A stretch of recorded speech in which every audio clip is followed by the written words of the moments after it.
Buongiorno a tutti ragazzi, da Pier Giovanni Salimbeni e benvenuti nel mio canale dedicato al mondo degli strumenti ottici. Oggi è una giornata molto uggiosa, mi trovo presso i Sette Termini, ha iniziato a piovere e a nevicare. Tuttavia vorrei presentarvi ugualmente un binocolo che mi è piaciuto. Si tratta del Continental Plus ED 10x42 venduto dalla Vector Optics. Questo binocolo presenta delle caratteristiche molto interessanti, tra cui delle lenti ED e un reticolo 1000 integrato. Costa solitamente 449 euro, ma è in offerta per il periodo natalizio a soli 380 circa. All'interno dell'articolo presente su binomania.it e in questa video recensione potrete trovare le mie impressioni personali pratiche sul campo, le sue caratteristiche tecniche, i pregi e i difetti. Seguirà poi anche una sessione pratica dove collegherò il binocolo a un iPhone per farvi vedere il reticolo e anche una piccola sessione al poligono di tiro. Il binocolo Continental Plus ED 10x42 è composto da uno scafo ottico realizzato in materiale termoplastico leggero e ad alta resistenza, protetto da un'ottima armatura in gomma antiscivolo, molto spessa e con inserti laterali maggiorati, con una zigrinatura che facilita la presa anche con le mani sudate o in questo caso anche con le mani un po' bagnate. Il design è quello di un classico binocolo con cerniera centrale e un ponte abbastanza ampio su cui è incastonata la manopola della messa a fuoco. Il binocolo può resistere alle immersioni in acqua fino a 1 metro di profondità per un massimo di 30 minuti senza subire alcun danno. La mia bilancia elettronica poi ha stimato un peso inferiore agli 840 grammi dichiarati, seppur lo abbia stimato con i tappi. Di pregio inoltre la composizione metallica della manopola di messa a fuoco, che è decisamente grande, ben godronata e comunque si può utilizzare bene anche con i guanti invernali. La distanza minima di messa a fuoco di questo binocolo, che ho stimato in base al mio viso, sia di 260 cm. Da questa distanza è necessario ruotare la manopola di messa a fuoco in senso orario per poco più di un giro. La corsa della messa a fuoco invece tra gli 11 metri e l'infinito è molto breve, quindi questo è un aspetto sicuramente positivo. La regolazione delle diottrie sull'oculare destro avviene tramite una ghiera molto robusta, priva di blocchi ma con un giusto tensionamento. Il costruttore dichiara un treno ottico composto da 6 gruppi in 8 lenti.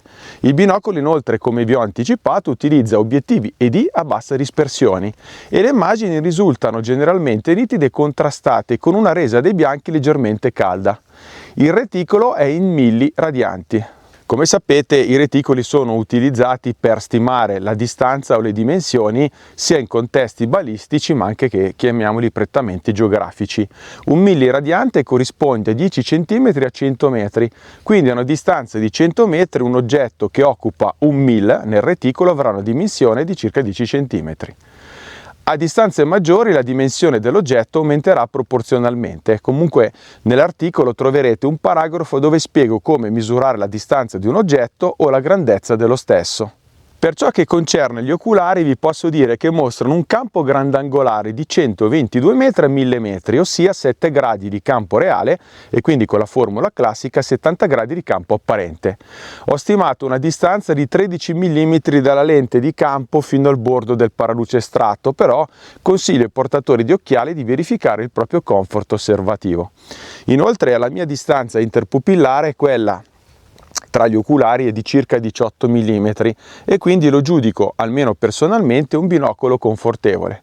I paraluce poi hanno un sistema click stop con click molto netti ed evidenti e anche la gabbia interna mi è parsa decisamente robusta. I prismi invece sono a tetto in vetro BH4 di tipo Schmidt-Peschan. La pupilla di uscita è sferica e il diaframma di campo è risultato abbastanza netto. Si nota soltanto qualche riflesso, come vedete, ma soltanto lontano dalla pupilla di uscita. Il binocolo poi è stato ottimizzato con un trattamento antiriflesso multistrato sulle lenti e inoltre è presente una correzione di fase con rivestimento di elettrico sui prismi. La trasmissione luminosa dichiarata da Vector Optics per questo binocolo è dell'88%. Come già accennato, inoltre i prismi presentano anche un rivestimento in argento che garantisce un'ottima luminosità. Nell'articolo troverete come sempre un lungo paragrafo sulle aberrazioni cromatiche geometriche. Vi anticipo però che nella maggior parte delle condizioni di illuminazione, ad esempio non oggi che è molto critica, l'aberrazione cromatica al centro del campo è inesistente. Si nota soltanto un po' il cromatismo laterale. Il campo poi di vista non è totalmente piatto, quindi c'è un po' di curvatura e anche un po' di distorsione angolare a cuscinetto. Diciamo che è nella media dei binocoli in questa fascia di prezzo, secondo me con un fattore positivo per quanto riguarda il contenimento del cromatismo residuo, perché con i V3D a 380 euro mi sembra un ottimo acquisto. Inquadrando di notte un faretto ho notato soltanto più che altro uno spike dei prismi a tetto, tutto sommato quindi fornisce anche in questo contesto una buona resistenza alla luce diffusa. Si nota soltanto un po' con il sole molto forte a ore 12 o lateralmente, ma nulla che comunque sia impossibile da gestire. Adesso vediamo di parlare delle mie impressioni prettamente pratiche. Per ciò che concerne il birdwatching vi posso dire che comunque un binocolo dotato di reticolo 1000 è comunque sfruttabile, ad esempio può servire per stimare grandezza o distanza di nidi e rapaci lontani e anche ad esempio stime sull'altezza degli animali. La qualità ottica del binocolo, la sua fluidità della messa a fuoco e la robustezza comunque lo rendono perfetto per uso naturalistico, ricordandovi che vedrete sempre il reticolo 1000 nell'oculare sinistro. L'ampio campo di vista inoltre consente di seguire i soggetti in rapido movimento come stormi di uccelli o piccoli uccelli in volo. Molto divertente anche nel paesaggio, dove mi sono proprio divertito a misurare le distanze e la grandezza ad esempio di edifici, oppure conoscendo la grandezza degli edifici a stimarne la distanza. L'immagine è comunque nitida e contrastata, con un cromatismo residuo molto contenuto per questa fascia di prezzo. Anche nelle condizioni crepuscolari la resa cromatica leggermente calda migliora il microcontrasto secondo me, rendendo i dettagli più visibili anche con foschia o scarsa luminosità, anche se non raggiunge ovviamente le prestazioni di un binocolo al top della gamma. Per quanto riguarda invece il suo utilizzo al poligono, come state vedendo, è un binocolo oltre che divertente, è anche ideale per accelerare l'azzeramento dei cannocchiali con reticolo in 1000 o anche per verificare la compensazione sui tiri sui bersagli a distanze variabili con o senza osservatore. Non dovete proprio più star lì a fare i calcoli, vi basta vedere la differenza delle tacche nel reticolo e avere la corrispondenza nel vostro cannocchiale da tiro in 1000. Nell'osservazione astronomica, pur non essendo specifico per astrofili, consente osservazioni interessanti. La Luna infatti appare nitida e contrastata, con poca aberrazione cromatica sul bordo, mentre le stelle sono puntiformi al centro del campo e oggetti come M42, le Pleiadi, le ammassi stellari in auriga comunque sono facilmente visibili. Sotto cieli medi si vedono benissimo anche le galassie M81 e M82 nell'Orsa Maggiore. Al bordo del campo però questo binocolo nell'uso astronomico mostra un leggero degrado, verso il 75-80% dal centro a causa di un po' di coma e stigmatismo. Il binocolo però offre una buona trasmissione luminosa e un'ottima impermeabilizzazione, risultando quindi un'ottima scelta polivalente. Direi che è giunto il momento di parlarvi brevemente dei pregi e dei difetti.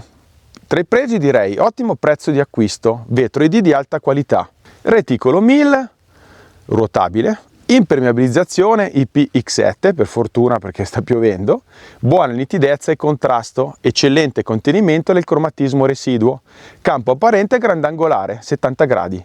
La manopola di messa a fuoco è metallica e molto robusta, costruzione e rifiniture perfette per 380-400 euro. Tra i difetti, ragazzi, non so cosa dirvi, nel senso che è molto difficile trovare difetti in un prodotto in questa fascia di prezzo con questa qualità. Ovviamente, avendo un campo grandangolare di 70 gradi, a volte può entrare un po' di luce diffusa, soprattutto nelle condizioni di illuminazione un po' critica, ma nulla, vi ripeto, che non si possa gestire. Ovviamente, se poi non volete vedere un reticolo proiettato nel campo di vista dell'oculare, non è ovviamente il binocolo per voi. Questi comunque sono difetti minimi considerando tutti i pregi che questo binocolo offre per soli 450 euro, anzi 380 euro per le festività natalizie. In sintesi, ritengo che il binocolo Vector Optics Continental Plus 10x42 ED sia un eccellente strumento tattico con il suo reticolo 1000 regolabile e l'ottima qualità dei vetri D, che lo pongono tra i migliori della sua fascia di prezzo. Le rifiniture e la meccanica sono ottime, soddisfacendo anche gli utenti più esigenti. Lo consiglio senza riserva ai tiratori, in particolare a chi utilizza reticoli balistici 1000, ma comunque anche ai curiosi e gli appassionati che vogliono provare l'ebbrezza di gestire distanze o dimensioni attraverso un semplice classico reticolo. Il prezzo di acquisto poi è decisamente competitivo. Vi ricordo che è possibile acquistare questo binocolo direttamente sul sito della Vector Optics. Io termino qui ragazzi con questo video, vi ringrazio di cuore per essere sempre più numerosi e vi aspetto su binomania.it, sui social che trovate qui sotto in descrizione, e vi ricordo, anzi vi anticipo che nel 2025 ci saranno tantissime novità e recensioni che non vedo l'ora di condividere con voi. Se volete ovviamente rimanere sempre aggiornati, vi ricordo di attivare la campanella per le notifiche e di iscrivervi al mio canale. Un caro saluto a tutti da Pier Giovanni Salimbeni, ciao ragazzi!